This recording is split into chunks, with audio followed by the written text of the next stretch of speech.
পবিত্র হজ পালন শেষে দেশে ফিরতে শুরু করেছেন হাজিরা। আজ প্রথম ফ্লাইটে সৌদি আরব থেকে দেশে পৌঁছেছেন 419 জন।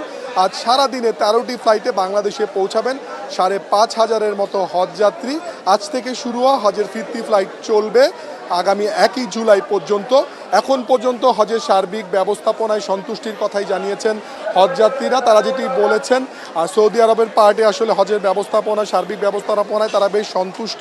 কিছু কিছু হজযাত্রী যেটি বলেছেন, বাংলাদেশি হজ এজেন্সিরা সৌদি আরবে যে বাসস্থান এবং যাতায়াতের যে ব্যবস্থা করেছিল সেখানে কেউ কেউ আসলে কিছুটা ত্রুটির অভিযোগ করেছেন। কেউ কেউ বলেছেন যে আসলে তাদেরকে যে প্রতিশ্রুতি দেওয়া হয়েছিল যেই মানের হোটেলে রাখা হবে, কখনো কখনো আসলে তাদেরকে সেই মানের হোটেলে রাখা হয়নি বলে তারা বলেছেন। তবে সব মিলিয়ে হজযাত্রীরা যেটি বলছেন, সবারই আসলে একটা দীর্ঘদিনের স্বপ্ন ছিল পবিত্র হজ পালন। সার্বিক ব্যবস্থাপনায় তারা আসলে হজ পালন করতে পেরে সন্তুষ্টির কথাই জানিয়েছেন এবং তারা আহ্বান জানিয়েছেন এই বছর হজ ব্যবস্থাপনায় যে ত্রুটি বিচ্যুতিগুলো ছিল সেটি কাটিয়ে আগামী বছরে হজ ব্যবস্থাপনা আরও যাতে সুন্দর এবং সুশৃঙ্খল হয় সে আহ্বানও কিন্তু তারা জানিয়েছেন। আমি বলছি যে Saudi management so much good, so good.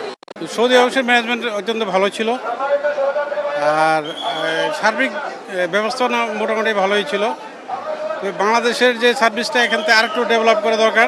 মানে ওটা একটা শান্তি শহর, গোটা ওয়ার্ল্ডের ভিতরে ওটা একটা শান্তি শহর। আমরা রাত 3টার সময় তাহাজ্জুদ পড়তে গেছি, তা ভয় লাগে।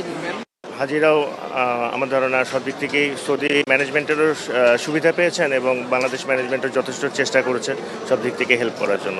আলহামদুলিল্লাহ, হজ পালন আমাদের জন্য সুন্দর হয়েছে। দোয়া করতেন তাহলে তুমি হজ উমরা না করে তুমি কবরে ডাক দিও না, এটা আমার নিতে। এবং ওখানে দোয়া করতে তুমি সকল মুসলমানকে একবার হলে তুমি হজ করে তারপর তুমি কবরে ডাক দিও।